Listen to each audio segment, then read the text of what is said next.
유다 왕 여호야김이 다스린 지 3년이 되는 해에 바벨론 왕 느부갓네살이 예루살렘에 이르러 성을 에워쌌더니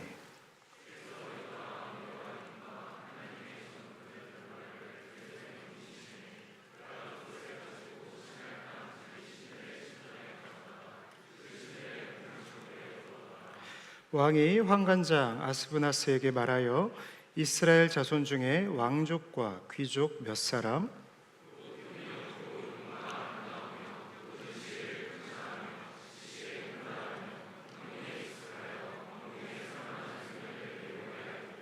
또 왕이 죄송해요. 또 왕이 지정하여 그들에게 왕의 음식과 그가 마시는 포도주에서 날마다 쓸 것을 주어 3년을 기르게 하였으니 그 후에 그들은 왕 앞에 서게 될 것이더라.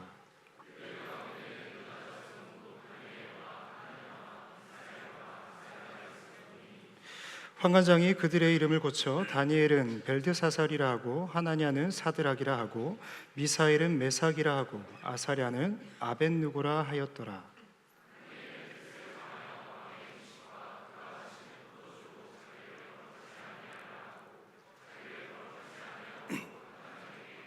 함께요.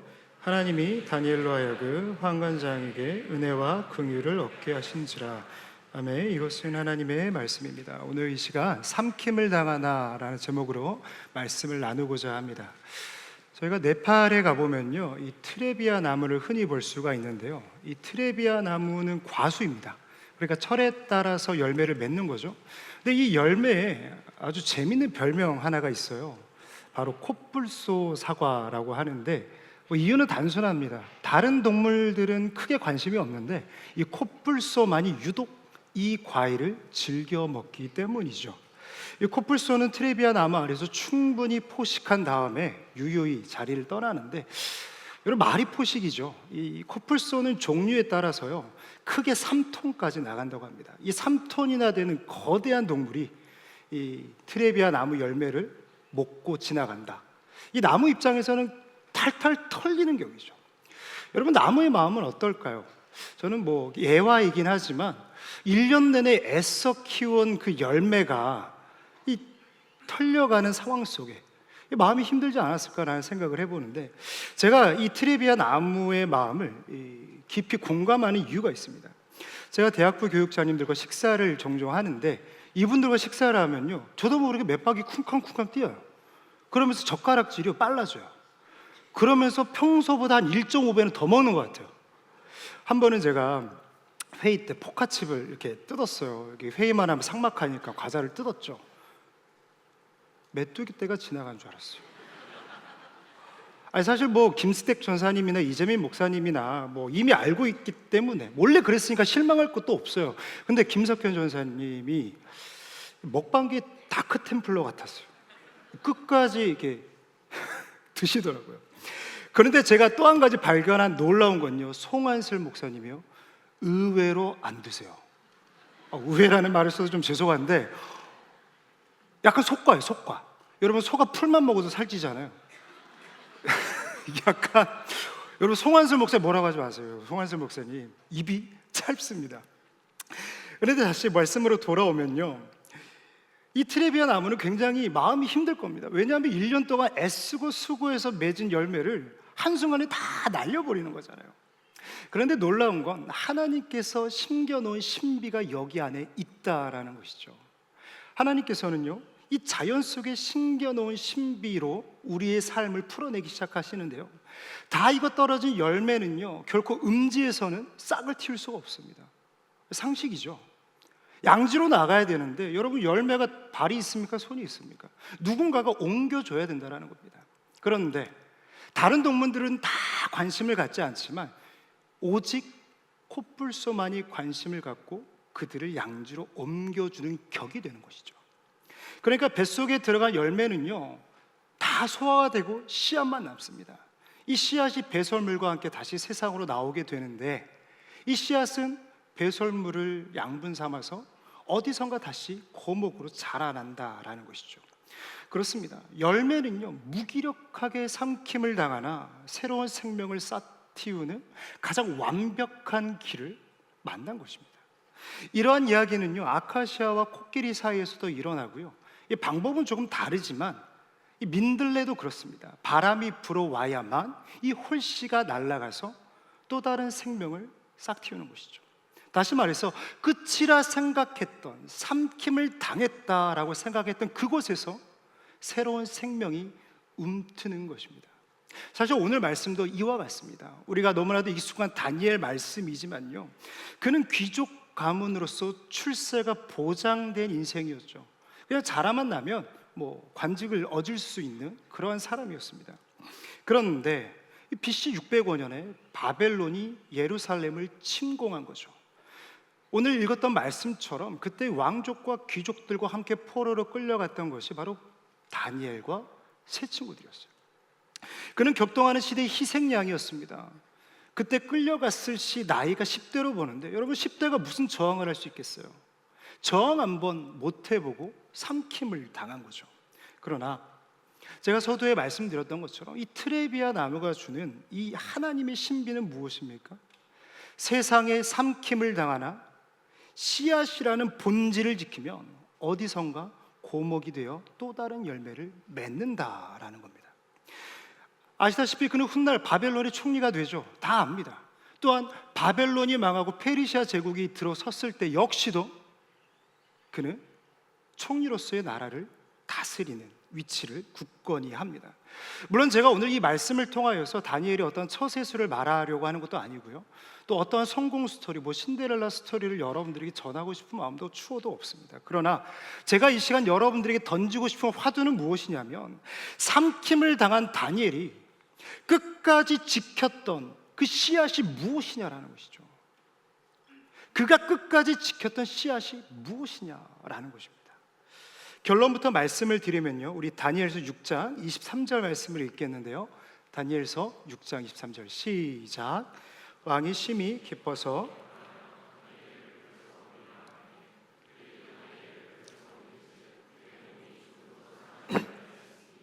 이는 그가 자기의 하나님을 믿음이었더라. 아멘. 이는 그가 자기의 하나님을 어떻게 했다고요? 믿음이었더라. 그는 상킴을 당했지만 끝까지 지켰던 것은요, 너무나도 단순한 진리였어요. 믿음이었습니다. 그 믿음이, 다니엘이 지켰던 그 믿음이 어디선가 다시 뿌려져서 거목이 되었고 삶의 열매로 나타났다라는 것이죠. 제가 2020년도에 대학부에 처음 왔을 때 샀던 책 한 권이 있는데요, 레리 오스본이 쓴 바벨론에서 그리스도인으로 살기라는 책입니다. 여러분, 책 제목이 참 와닿지 않으세요? 시대는 변했습니다. 2600년이라는 시간이 지났죠. 그러나 여전히 세상은 성공과 번영을 요구하고 이 유혹과 거세지는 세속의 물결은요, 우리의 삶을 송두리째 흔들어 버리고 있습니다. 특별히 이 시대 가운데 청년으로 살아간다라는 것, 마치 희상양처럼 느껴질 때가 있다라는 거죠. 우리는 여러 가지 이유를 찾아볼 수가 있습니다. 시대를 잘못 만나서, 부모를 잘못 만나서, 때로는 친구를 잘못 만나서, 아니면 환경을 잘못 만나서 이 먹혀버린 인생처럼 느껴지는 순간들이 참으로 많다라는 것이죠. 그러나 오늘 다니엘이 우리에게 던지는 메시지는 무엇입니까? 하나님의 역사는 양지에서 일어나는 것이 아니라 음지에서부터 출발한다라는 것입니다. 할렐루야. 그렇기 때문에 현실과 상황에 먹혀버린 그때에도 이 믿음의 씨앗만 지키며 하나님의 신비는 우리 삶 가운데 태동한다라는 것입니다. 그래서 오늘 말씀 가운데 다니엘은요, 이 믿음의 씨앗을 지키기 위해 뜻을 정했노라라고 이야기를 하고 있는 것이죠. 사랑하는 여러분, 이 바벨론과 같은 세상의 도전 앞에 여러분들은 어떠한 모습으로 응전하시겠습니까? 이 세상 가운데서 여러분들의 인생을 어떻게 지켜나가시겠습니까? 오늘 말씀을 통해 다니엘이 세웠던 세 가지 뜻 위에 우리의 삶도 함께 세워가길 원하는데요, 먼저 우리는 위선이 아닌 진리 위에 뜻을 세워가야 합니다. 우리 교회에 제가 보면 좋은 문화들이 몇 가지가 있는데, 우리 청년대학부 안에 좋은 문화는 저는 사진 찍기라고 생각을 해요. 어딜 가나 사진을 찍어요. 기쁘면 기뻐서 사진 찍고, 슬프면 슬퍼서 사진 찍고, 햇살이 좋으면 햇살이 좋아서 사진 찍고, 눈이 오면 눈이 와서 사진을 찍고, 언제나 사진을 찍어요. 너무나도 좋은 문화죠. 특별히 연말이면 저희 대학부는 이 팀 사진을 찍지 않습니까? 자, 그래서 한 번은 작년에 찍었던 팀 사진을 제가 한 컷 한 컷 다 봤습니다. 이게 넘겨보면서 이런 생각이 들더라고요. 팀원들이 고상이 많았구나. 보니까요, 맥인 블랙 컨셉, 해병대 컨셉, 노인정 컨셉, 정체불명의 컨셉, 가관이었습니다. 그런데 제가 제일 적응이 안 되는 포즈가 하나 있는데, 여러분 보통 사진을 찍으면요, 이게 좀 정해져 있지 않습니까? 하트, 연결단 하트, 큰 하트, V, 큰 V, 놀라요, 하. 그리고 마지막 포즈는 뭔지 아세요? 대부분 다 여기서 기결돼요. 여러분 함께 웃어요, 하. 근데 여러분, 이 문제는 뭐냐면 이 팀장이 마지막에 이렇게 이야기합니다. 끝이요? 끝이요. 저는 너무 적응이 안 돼요. 여러분, 정확히 말하면 위선이죠. 위선입니다. 웃어요, 하하하, 끝이요, 조용히 해. 약간 이런. 여러분, 설정샷이니까 충분히 우리가 납득하고 넘어갈 수 있죠. 근데 여러분, 사람과 사람의 관계가 만약 이러한 모습이라면 여러분, 그것을 정상적인 관계라고 말할 수 있겠습니까? 문제가 있는 거죠. 위선의 뜻을 보면요, 쉽게 말하면 겉과 속이 다른 겁니다. 앞에서는 굉장히 친절하고 호의를 베푸는 것 같지만 그 속에는 남이 알지 못하는, 나는 알지 못하는 꿍꿍이가 있다라는 것이죠. 여러분, 바벨론이 그랬습니다. 바벨론이 펼쳤던 모든 정책이요, 위선이었다라는 겁니다. 우리 4절 말씀을 같이 읽어볼까요? 4절 시작.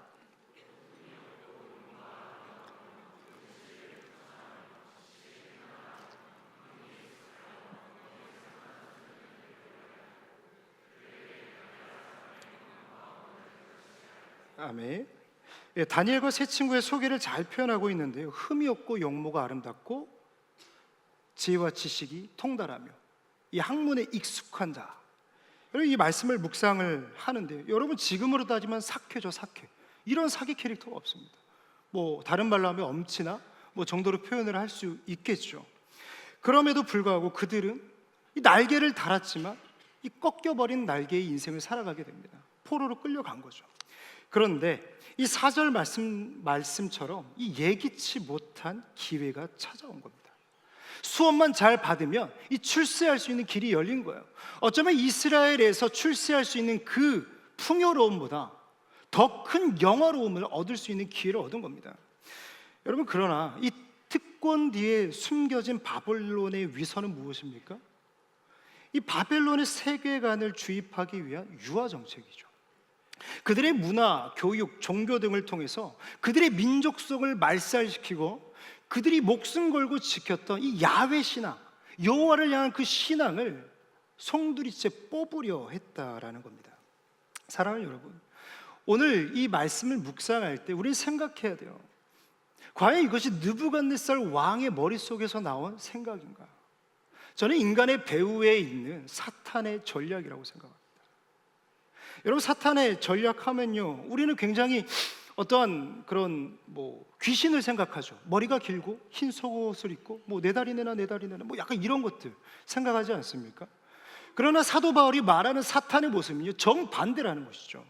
우리 고린도후서 11장 14절에서 15절 말씀 우리 같이 읽어보도록 하겠습니다. 고린도후서 11장 14절에서 15절 말씀입니다. 제가 읽도록 하겠습니다. 이것은 이상한 일이 아니니라. 사탄도 자기를 광명의 천사로 가장하나니 그러므로 사탄의 일꾼들도 자기를 의의 일꾼으로 가장하는 것이 또한 대단한 일이 아니니라. 여러분, 사도 바울이 말하는 사탄의 모습은 어떻습니까? 우리가 생각하는 흰소복을 입은 귀신이 아니라는 거예요. 광명한 천사요, 의의 일꾼으로 가장하여 우리의 삶을 현혹하고 유혹한다라는 겁니다. 또한 보십시오. 예수님이 공생활을 시작하시기 전에 이 사탄이 유혹하잖아요. 시험을 합니다. 그때 한 가지 시험이 무엇이냐면 온천하 만국을 보여주면서 이 모든 영광과 권세를 너에게 주겠다라고 이야기를 하는 거죠. 여러분, 사탄이 함께하면요, 잘 될 수 있습니다. 돈을 많이 얻을 수 있고요, 인생의 지위가 높아질 수 있고요, 모든 것들이 술술술 풀려갈 수 있다라는 거죠. 여러분, 그러나 위선의 끝은 무엇입니까? 여러분, 위선의 끝은요, 사망이에요. 왜냐하면 거짓은 결국 거짓을 낳기 때문입니다. 특별히 여러분, 마귀가 이 그리스도인들에게 가장 많이 쓰는 위선이 무엇인지 아십니까? 다른 게 아니에요. 오직 하나님의 영광을 위하여. 여러분, 너무 아이러니하고도 소름 돋지 않습니까? 사탄이 쓰는 전략은요, 보여지는 어떠한 얕은 계략이 아니에요. 오직 하나님의 영광을 위하여 하라라는 것이죠. 보십시오. 이 대학 들어가서 하나님께 영광 올려야지. 이 직장 들어가서 하나님께 영광 올려야지. 돈 많이 벌어서 높은 지위에 올라서 하나님께 영광 올려드려야지. 그러면서 하는 말이 무엇입니까? 오늘 예배는 나중에 드리면 되잖아. 나중에 더 헌신하면 되잖아. 나중에 더 많은 헌금 드리면 되잖아. 대의를 위해서 오늘 지켜야 할 하나님의 부르심의 자리를 버리고 포기하게 만든다는 것이죠. 사랑하는 여러분, 믿음이라고 하는 것은요, 오늘이 없이는 내일도 없는 것입니다. 만약 다니엘이요, 타협했다면 어떻게 됐을까요? 포로가 된 다니엘이 훗날 고위직에 올랐더라라고 끝났을 것입니다. 또한 바벨론이 망하는 순간 그의 인생도 끝났겠죠. 그의 인생은 거기서 더 이상 나아갈 수 없었을 것입니다. 여러분, 그래서 우리가 가져야 될 것은 무엇이냐면 진리와 위선을 구별할 줄 알아야 돼요. 여러분, 진리와 위선을 구별하는 방법은요, 한 가지입니다. 이 질문 앞에 늘 나의 삶을 돌이켜 봐야 돼요. 내가 오늘 하나님의 부르심의 자리에 서 있는가? 내가 오늘 하나님의 부르심의 자리에 서 있는가? 이 질문만이 오늘의 내 마음 가운데 올라오는 모든 생각과 들려오는 소리를 위선과 진리로 분별할 수 있다는 것이죠. 만약 우리가 부르심의 자리를 지키고 나아간다면요, 반드시 찾아오는 게 있습니다. 미움과 시기와 질투, 비아냥과 조롱과 업신이 여김이 반드시 찾아옵니다. 왜요? 마귀는 뻔히 알거든요.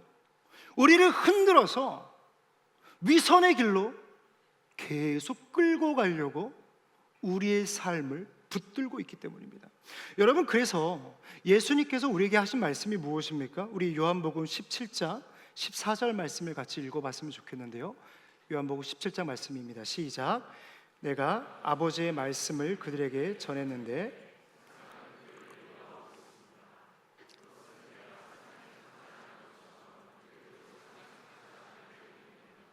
아멘. 여러분, 주님께서 말씀하시는 거예요. 세상은 그들을 미워하고 있습니다. 그리스도인들을 미워하고 있다라고 이야기를 하는 거죠. 그런데 그 이유가 무엇입니까? 그것은 내가 세상에 속하지 않은 것처럼 그들도 세상에 속하지 않았기 때문입니다. 여러분, 진리라고 하는 길은 무엇입니까? 예수 그리스도께서 가신 길이에요. 반면에 위선이라는 길은 무엇입니까? 하나님께 속하지 않은 길이라는 것이죠. 그 길을 걸어갈 때 세상은 미워합니다. 그렇기 때문에 세상의 조롱과 세상의 비아냥이 여러분들을 향해 들려오고 있다면 우리 생각해야 돼요. 아, 위선이 아닌 진리 위에 뜻을 세우고 내가 걸어가고 있구나. 여러분, 그래서요, 진리 위에 걸어가는 인생, 진리 위에 뜻을 세운 인생은요, 반드시 대가를 요구받습니다. 여러분, 진리 위를 걸어가는 인생은요, 반드시 대가를 요구받아요. 여러분, 그 대가가 무엇입니까? 십자가죠. 사실 이 자리에 앉아 계실 정도의 신앙이라면 저는 진리와 위선 정도는 충분히 분별하실 수 있다라고 생각을 해요. 그 정도 수준이 다 되세요. 그런데 우리가 눈 뜨고 코 벤다라고 하죠. 알면서도 속는 게 무엇입니까? 알면서도 넘어지는 이유가 뭐예요? 대가를 지불하지 않으려 하기 때문이죠. 사랑하는 여러분, 뜻을 정한 인생은 무엇일까요? 저는 뜻을 정한 인생 이꼬르는요, 예수님이 걸어가신 인생이라고 생각을 합니다. 다시 말해서 다니엘과 같이 뜻을 정한 인생이라면 예수님이 걸어간 인생이 나의 인생이 되어져야 된다는 것이죠. 그런데 그 길에는 반드시 요구되어지는 게 한 가지가 있어요. 십자가죠. 주님께서는 제자들을 향하여, 이 세상을 향하여 말씀하셨습니다. 나를 따르려거든 뭐예요? 너의 십자가를 지고 따르라. 이것은 예수님께서 이 세상을 살아가는 모든 그리스도인에게 동일하게 말씀하신 약속입니다. 책임이고요, 대가입니다. 그렇게 말씀하신 주님 당신조차도 그 십자가를 지고 이 세상을 살아가셨습니다. 여러분, 그 십자가의 대가는요 굉장히 다양하게 비춰집니다. 누군가는 앞서 말씀드렸던 것처럼 조롱을 당하고 비아냥거림을 당하고, 때는 물질의 손해를 보기도 하고 관계의 깨어짐을 겪기도 하죠. 누군가는 인생의 더딤을 보내기도 합니다. 그러나 여러분, 기억하십시오. 위선의 끝은 사망이지만 십자가의 끝은 영광인 줄 믿습니다. 여러분, 십자가의 끝은 영광이라는 거예요. 주님께서는 당신의 삶을 통하여 너희가 대가를 지불해야 되지만 그 대가 뒤에 기다리고 있는 것이 영광이라는 것을 말씀하시는 것이죠. 여러분, 이것이 변하지 않는 진리입니다. 여러분, 우리는 그 변하지 않는 진리 위에 뜻을 세우고 살아가야 될 줄 믿습니다. 둘째로, 변질이 아닌 우리는 변화 위에 뜻을 세워가야 합니다. 우리 6절에서 7절 말씀, 우리 두 절의 말씀을 같이 읽어보도록 하겠습니다. 시작.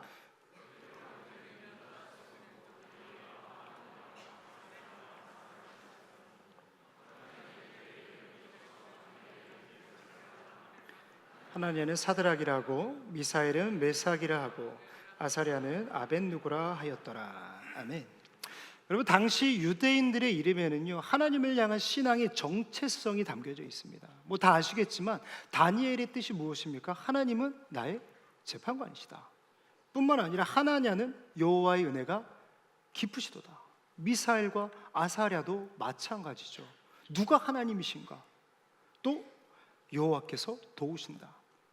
이 네 명의 이름 모두가 하나님을 향한 신앙의 고백이 다 담겨져 있다라는 겁니다. 그런데 이 바벨론이요 그들의 이름을 계명을 해요. 근데 계명을 하는데 문제는 뭐예요? 우상의 이름을 넣어서 계명을 한 거죠. 다니엘을 벨드사살이라고 계명을 합니다. 벨드사살의 뜻이 무엇입니까? 벨이요 나의 생명을 보존하소서. 다시 말해서 벨이 내 생명을 지키고 주관한다는 것이죠. 여러분, 다니엘과 세 친구들에게 있어서 이 모든 것들이 얼마나 수치스러웠겠습니까? 저는요 이 말씀을 생각할 때 저는 늘 저의 삶과 우리 주변에 있는 상황들을 늘 대입해 봅니다. 생각해 보십시오. 저희 교육자들의 이름을 다 바꿔서 불러요. 황부처, 임보살, 이원불, 송천지. 황보살 목사님 웃기잖아요. 여러분, 정체성을 흔드는 건 이런 겁니다. 가당치도 않은 것들을 가지고 우리에게 요구한다는 것이죠. 뿐만 아닙니다. 그들은 갈대 학문을 그들에게 가르쳤는데 이 학문이요 참 악해요. 요술, 주술, 마술, 이러한 점성술을 그들에게 가르쳤어요. 그러니까 율법 교육을 철저히 배웠던 다니엘과 이 세 친구들에게 있어서는 굉장히 마음에 걸리고 힘든 시간이었을 거라는 거죠. 그들은 개화라는 목적을 가지고 가스라이팅을 계속 하는 거예요. 그런데 당황스러운 일이 벌어집니다. 우리 20절 말씀을 같이 읽어볼까요? 20절 말씀입니다. 20절 말씀 시작. 왕이 그들에게 모든 일을 묻는 중에 그 지혜와 총명이 온 나라 술객보다 10배나 나은 줄을 아니라. 아멘. 여러분, 그들의 지혜와 총명이요 다른 사람들보다 몇 배나 잘했어요? 10배나 10배나 잘했다라고 이야기를 합니다.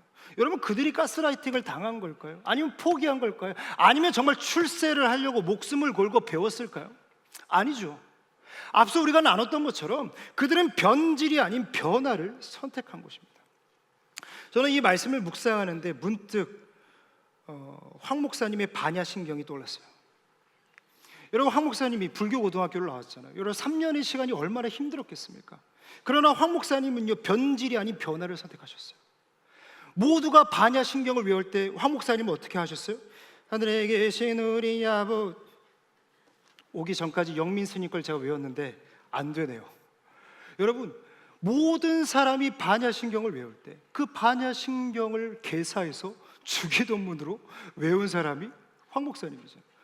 여러분, 다르게 비유하면 이런 겁니다. 우리가 특순을 할 때 가요를 가지고 개사를 하는 거, 여러분 이와 비슷한 것 아니겠습니까?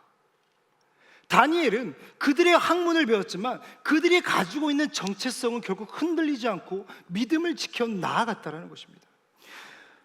조금 더 이야기를 해보려고 하는데요, 크리스토퍼 라이트 목사님은요, 본인의 저서에서 존 스토트 목사님의 이중적 읽기를 인용을 하는데요, 우리 같이 좀 읽어봤으면 좋겠습니다.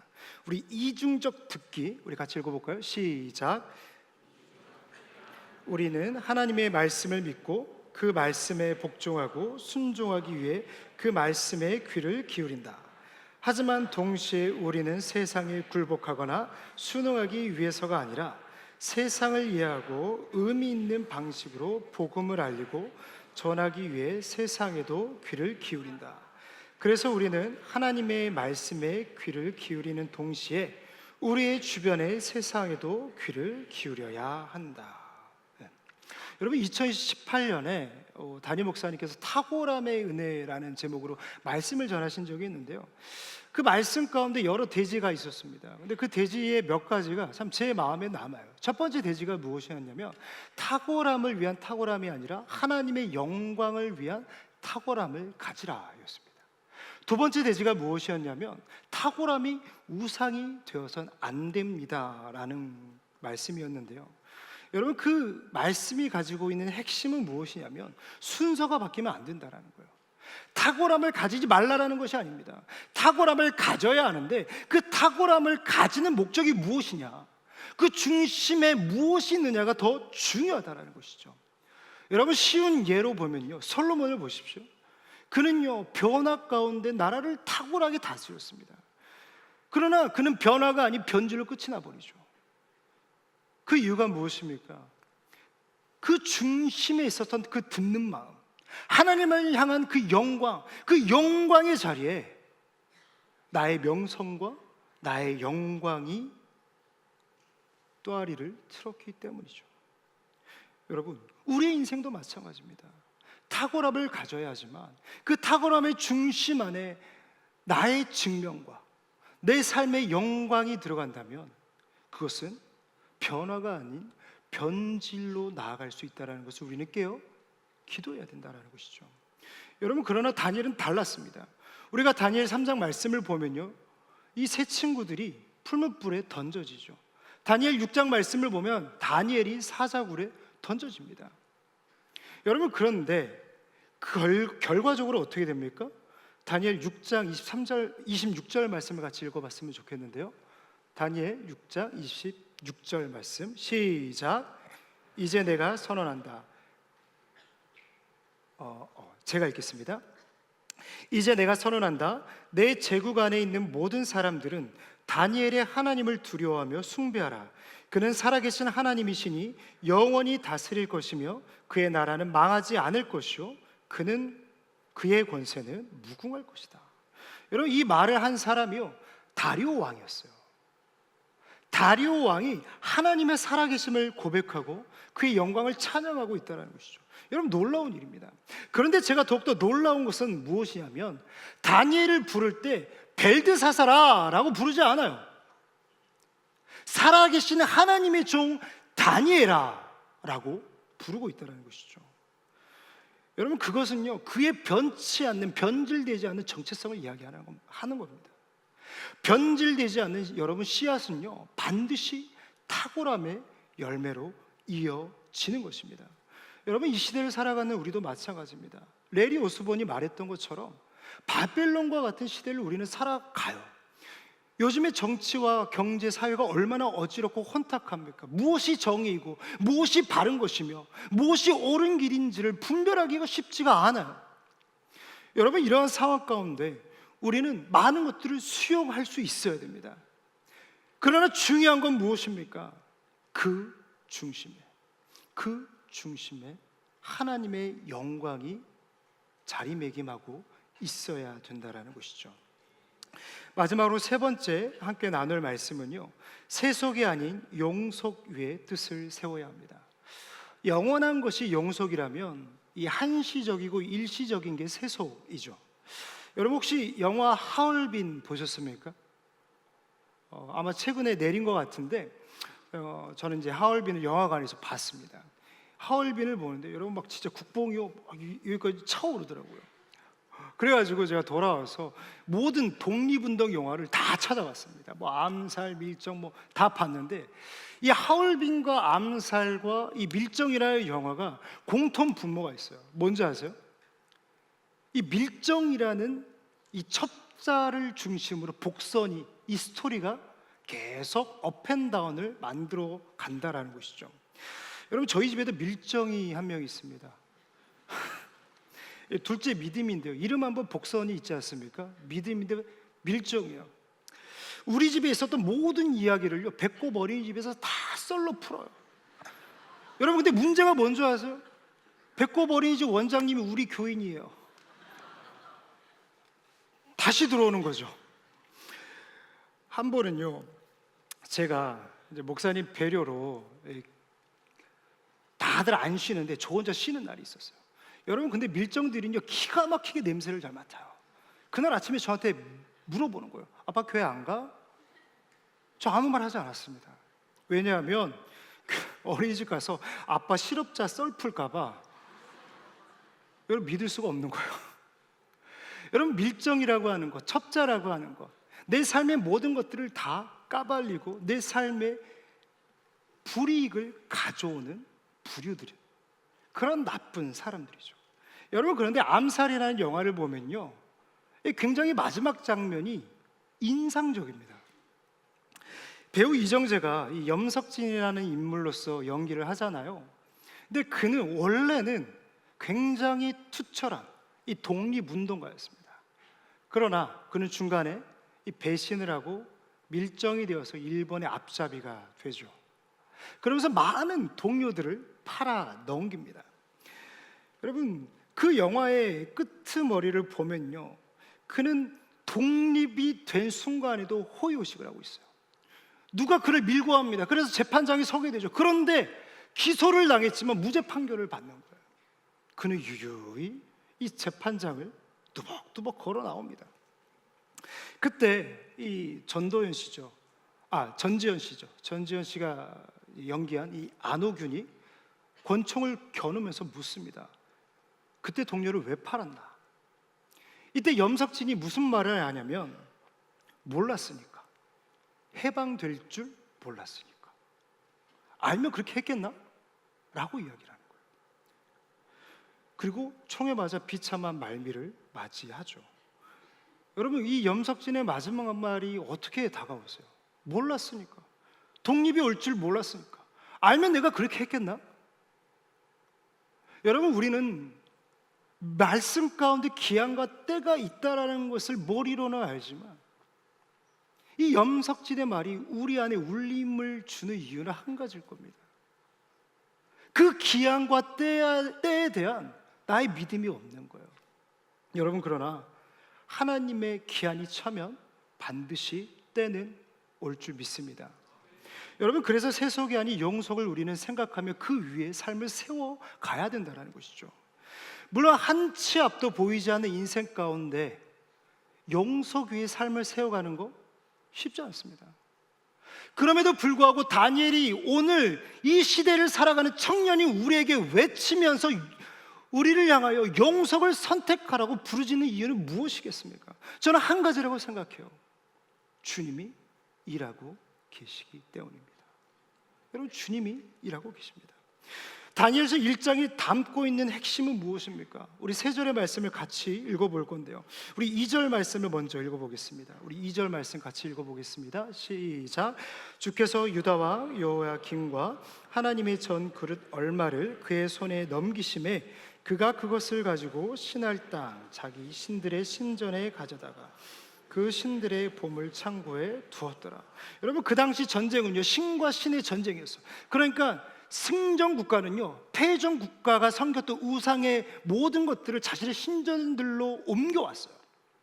자신의 신들이 위대하다라는 것이죠. 똑같은 거예요. 하나님의 전 그릇 얼마가 바벨론 신전에 놓이게 됩니다. 그런데 여러분 우리가 함께 읽었던 말씀의 주어와 동사가 어떻게 됩니까? 주께서 넘기심입니다. 여러분 우리 9절 말씀 같이 이어서 읽어볼까요? 우리 9절 말씀 시작.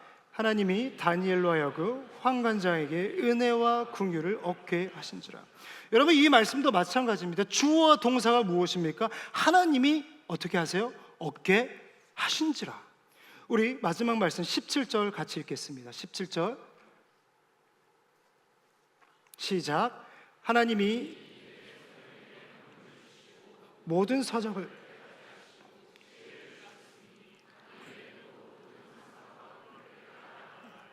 아멘.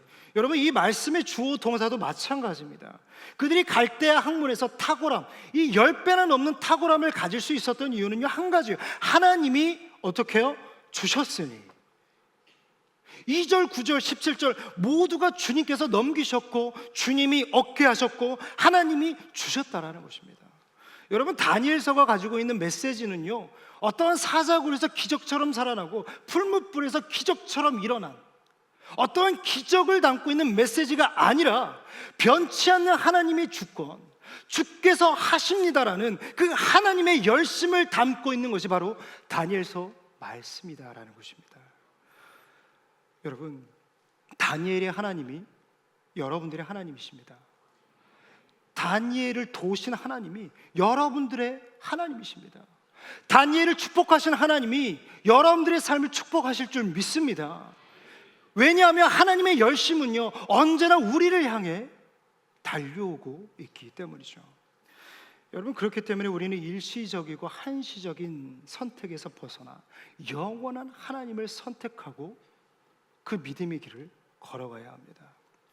누군가는 오늘 시련을 당했을 것이고 오늘 실패를 맛보았을 것입니다. 여러분, 그러나 다니엘서는 이야기하는 거예요. 주님께서 하십니다. 주님께서 이루십니다. 포기하지 말라 말합니다. 실족하지 말라 말합니다. 깊어진 절망 가운데 깊어진 소망이 있다라고 우리에게 소리치고 외치고 칠과 같은 어둠을 걸어가는 우리를 향하여 한 줄기 빛 가운데로 우리를 향해 비추고 있다라는 것입니다. 여러분, 하나님의 신비는 무엇입니까? 삼킴을 당하나 그 삼킴 가운데 기적이 일어난다라는 것입니다. 말씀을 마치려고 하는데요, 요즘 장래 희망이라는 곡이 꽤나 인기가 있는 것 같습니다. 근데 여러분, 제목부터가 참 모순이죠. 장래와 희망입니다. 어쩌면 인생의 끝과 인생의 시작을 말하고 있는 단어가 붙어 있는 거죠. 근데 가사가 참 와닿습니다. 제가 읽어드리겠습니다. 종종 상상했던 내 장례식엔 축하와 환호성 또 박수갈채가 있는 파티가 됐으면 했네. 왜냐하면 천국에 있기 때문에 모두 여기서 다시 볼 거라는 확신이 있네. 할렐루야. 꿈의 왕국에 입성한 아들을 위해 할렐루야. 함께 일어나 춤을 추고 뛰며 찬양해 할렐루야. 여러분, 인생의 끝에서 오늘의 선택을 바라본다면 우리가 결단해야 될 오늘의 선택은 결코 어렵지 않을 것이다 생각합니다. 인생의 끝에서 바라본다면요, 오늘의 선택, 오늘의 결단. 여러분, 당장에 내일 우리가 하나님 품에 안긴다라고 생각을 한다면 아무것도 아닌 결단이고요, 아무런 고민할 필요도 없는 선택입니다. 그래서 역설적이지만 장래에 희망이 있는 거예요.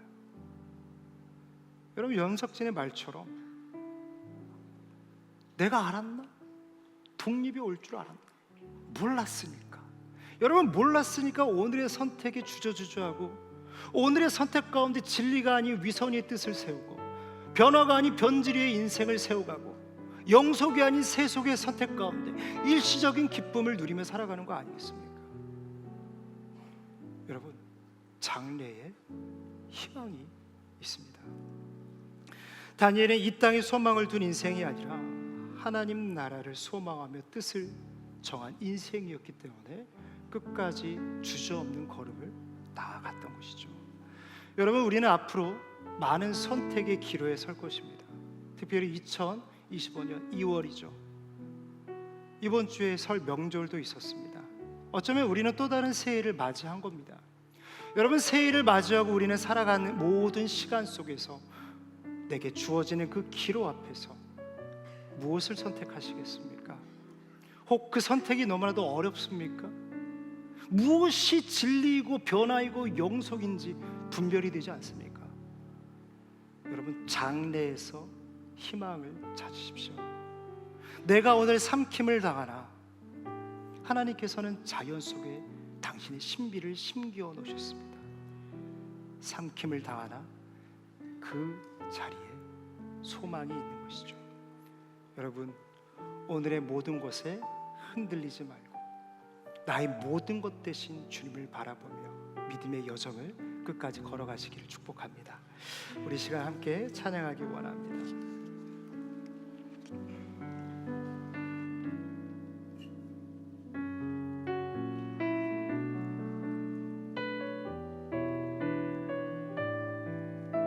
우리 함께 고백합니다. 나 지금은 비록 땅을 벗하며 살지라도 내 영혼 저 하늘을 디디며 사네. 내 주님 계신 눈물 없는 곳, 저 하늘에 숨겨둔 내 소망이 있네. 보고픈 얼굴들, 그리운 이름들 많이 생각나. 때론 가슴 터지도록 기다려지는 곳, 내 아버지 너른 품날 맞으시는 저 하늘에 쌓은 내 소망 있네. 주님 그 나라에 이를 때까지 순례의 걸음 멈추지 않으며 어떤 시련이 와도 나 두렵지 않네. 주와 함께 걷는 이 길에 우리 함께 고백합니다. 나 지금은 비록 땅을 벗하며 살지라도 내 영혼 저 하늘을 디디며 사네. 내 주님 계신 눈물 없는 곳, 저 하늘에 너는 내 소망이 있네. 보고픈 얼굴들, 그리운 이름들 많이 생각나. 때론 가슴 터지도록 기다려지는 곳, 내 아버지 너를 품나라 드시는 저 하늘에 쌓은 내 소망 주님 그 나라에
이름으로 기도하기 원합니다. 우리는 진리를 선택하며 나아가야 됩니다. 변질을 경계하며 변화된 삶으로 나아가야 될 줄 믿습니다. 세상은 우리를 세속의 길로 이야기합니다. 오늘을 버리고 내일을 선택하라고 이야기합니다. 여러분, 그러나 오늘 없는 내일 없고 오늘의 믿음 없는 삶은 내일의 믿음도 없는 것입니다. 여러분, 대의를 위하여 오늘을 붙잡으십시오. 대의를 위하여 오늘의 부르심의 자리를 붙잡고 나아가십시오. 여러분, 인생이 나중은 없습니다. 끝은 없는 거예요. 오늘을 지켜야만 내일이 있는 것이고 내일을 지켜야만 미래가 있는 것입니다. 여러분, 이 시간에 기도할 때 하나님, 나의 부르심의 자리를 지키며 나아가게 하여 주시옵소서. 그것이 진리가 되게 하여 주시고 그것이 내 삶의 변화를 일으키는 자리가 되게 하여 주시고 그것이 하나님이 말씀하신 영원한 것 영속이 내 삶을 세우는 자리가 되게 하여 주시옵소서. 우리 시간 주님 세 번 부르시고 기도합니다. 주여, 주여, 주여. 살아계신 하나님 아버지, 마귀는 끊임없이 하나님의 영광을 위하여 오늘을 버리라 이야기합니다. 오늘의 예배를 버리고 오늘의 헌신을 버리고 오늘의 헌금을 버리고 주를 위해 들을 수 있는 모든 것들, 주님이 부르신 그 자리를 다 내려놓으라 이야기합니다. 하나님, 오늘을 붙드는 우리가 되게 하여 주시옵소서. 하나님, 위선이 아닌 진리 위에 뜻을 세우며 믿음의 걸음을 끝까지 살아가는 우리가 되게 하여 주시옵소서. 아버지, 탁월함을 추구하되 변질이 아닌 변화를 향하여 나아가는 우리가 되게 하여 주시옵소서. 하나님, 세상을 수용하되 그 중심 가운데 예수 그리스도 그 복음이 심겨진 인생을 살아가게 하여 주시옵소서. 하나님, 끊임없이 우리의 한시적이고 일시적인 유혹을 받습니다. 하나님, 그 모든 유혹 가운데 싸워 승리하는 우리가 되게 하여 주시옵소서. 하나님, 믿음의 선우리가 되게 하여 주시고 아버지의 굳건한 반석에 세워진 우리의 믿음의 걸음 되게 하여 주시옵소서. 놀라우신 주님의 은혜, 놀라우신 주님의 뜻이 이루어질 줄 믿습니다. 아버지, 구하는 자마다 하나님 응답하여 주옵소서. 아버지, 구하는 자마다 듣게 하여 주시고 두드리는 자마다 문이 열리게 하여 주시고 찾는 자마다 찾게 하여 주시고 하나님을 향하여 부르짖는 자마다 하나님의 세미한 음성을 듣는 자들이 되게 하여 주시옵소서.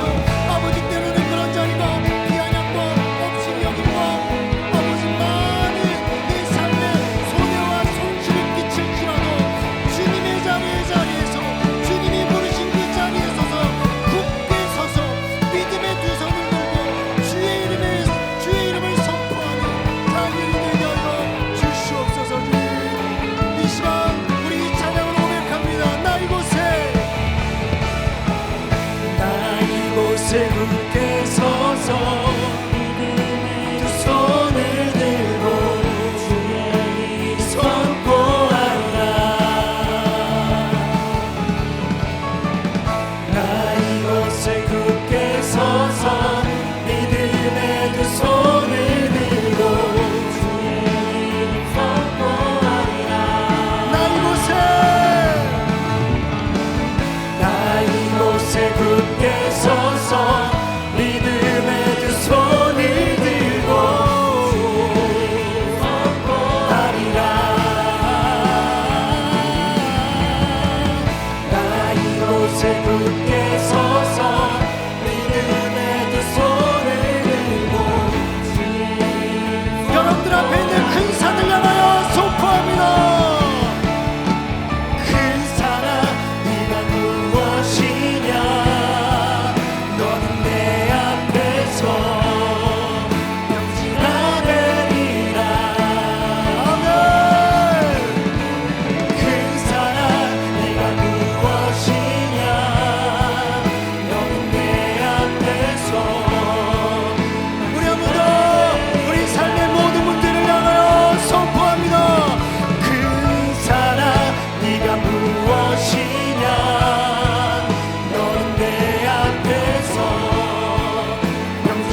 인도하십니다.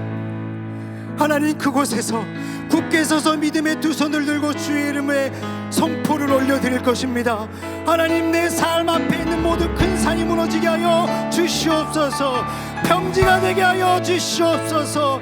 광야의 길을 내어주시고 사막의 강을 만들어주시며 새 일을 행하실 주님을 만나는 기적의 신비가 일어나는 수련회 되게 하여 주시옵소서. 주시옵소서. 우리 주님 세 번 부르짖고 기도합니다. 주여, 주여, 주여.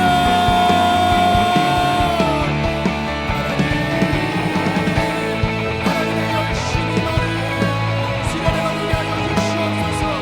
나 이곳에 굳게 서서 믿음의 두 손을 들고 주의 이름을 선포하니 내 앞에 있는 모든 큰 산이 무너지게 하여 주시고 평지가 되게 하여 주시며 광야의 길을 사막에 가는 광야의 모든 축복을 주장하시는 놀라우신 하나님의 기적을 보는 집회가 되게 하여 주시옵소서.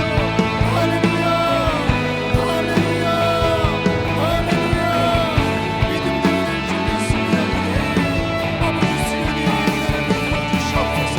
오늘 감사 위에 말씀 능력을 치유하고 알려주시고 준비한 모든 준비원들에게 지치지 않게 하여주시고 하늘의 지혜와 지식으로 그들의 삶을 인도하여 주시옵소서. 우리 모든 리더들의 삶을 함께하여 주시되 아버지 찾아가는 신방을 싸우니 아버지 영혼을 찾아갈 때마다 그 영혼의 마음이 문이 열리게 하여 주시고 한 영혼이라도 지금 앞에 나와 예배하는 구원의 기적을 경험하게 하여 주시옵소서. 할렐루야. 주님 믿습니다.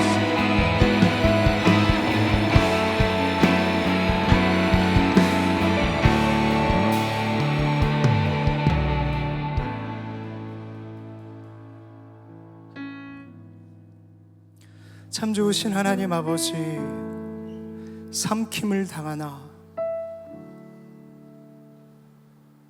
하나님의 신비는 그때에 기적을 낳습니다. 하나님, 오늘도 큰 산 앞에 어쩔 줄 몰라 하는 영혼들이 많습니다. 하나님, 다니엘의 모든 선택과 뜻이 그들의 선택이요 그들의 뜻이 되게 하여 주시옵소서. 그들의 광야길 위에 사막의 강을 내어주시고 그 광야길 위에 만나와 메추라기로 하나님의 주권을 주장하여 주시옵소서. 하나님, 진리 위에 세워진 인생들이 되게 하여 주시고 변질이 아닌 변화 위에 탁월함을 추구하는 우리가 되게 하여 주시옵소서. 한시적이고 일시적인 것을 경계하고 영원한 것을 위하여 오늘의 십자가 대가를 마땅히 지불하는 우리가 되게 하여 주시옵소서. 모든 영광 주님께 올려드립니다. 살아계신 예수님의 이름으로 기도드려옵나이다. 아멘.